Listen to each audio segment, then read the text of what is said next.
আসসালামু আলাইকুম এভরিওয়ান, সানিয়া কবির রেসিপির আজকের পর্বে সবাইকে স্বাগতম জানাচ্ছি। আজকে আমি আপনাদের তৈরি করে দেখাবো মসুরের ডাল আর পুঁই শাক দিয়ে হাতে মাখা তরকারি রান্না করার রেসিপি। এমনিতে কিন্তু পুঁই শাক আর ডাল দিয়ে এই হাতে মাখা তরকারি রান্না করাটা খেতে খুবই ভালো লাগে। তবে আজকে আমি সবচেয়ে সহজ রেসিপিতে পুঁই শাক আর ডাল দিয়ে হাতে মাখা তরকারি রান্না করার রেসিপিটা শেয়ার করছি। আশা করি আপনাদের কাছে খুবই সহজ আর ভালো লাগবে। যেই পাত্রে আমি পুঁইশাক আর ডালের তরকারি রান্না করব সেই প্যানের মধ্যে দিয়ে দিচ্ছি হাফ কাপ পরিমাণ পেঁয়াজ কুচি আর 1 চা চামচ পরিমাণ লবণ আর 1.5 চা চামচ পরিমাণ দিয়ে দিচ্ছি লাল মরিচের গুঁড়ো। 1 চা চামচ পরিমাণ দিয়ে দিচ্ছি হলুদের গুঁড়ো।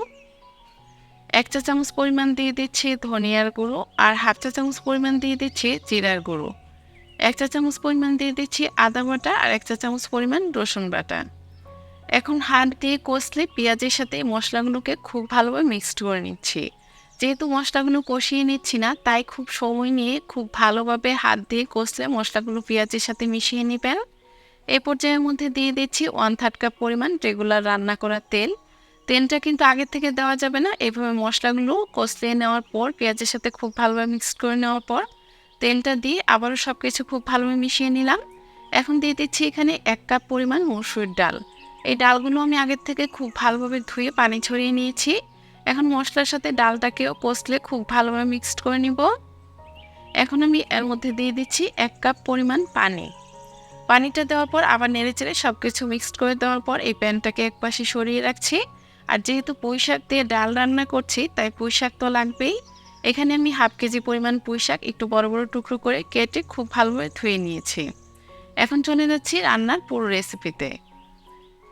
যে প্যানে আমি ডালটা মাখিয়ে রেখেছিলাম সেই প্যানটা আমি চুলায় বসিয়ে দিয়েছি আর অপেক্ষা করছি পলক আসা পর্যন্ত। যখন পলক চলে আসবে এই পর্যায়ে ঢাকনা দিয়ে ঢেকে রেখেছিলাম 3 থেকে 4 মিনিটের মতো।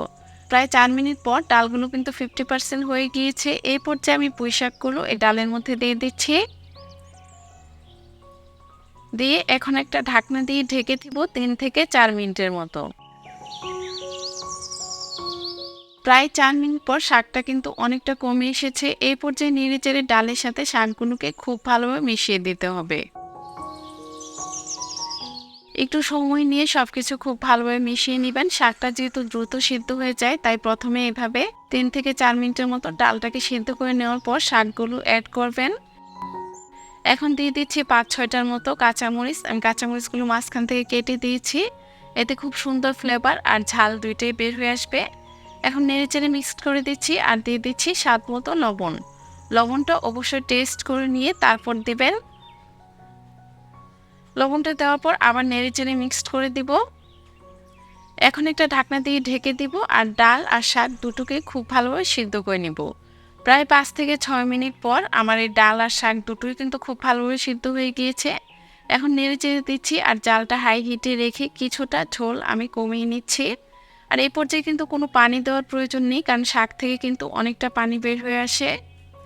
এই তো পুঁই শাক দিয়ে ডাল রান্না করা কিন্তু কমপ্লিট হয়ে গিয়েছে। এখন এটা চুলা থেকে নামিয়ে নিব আর পরিবেশন করে দেখিয়ে দিব পুঁই শাক দিয়ে হাতে মাখা ডাল রান্না করার রেসিপিটা কেমন হয়েছে।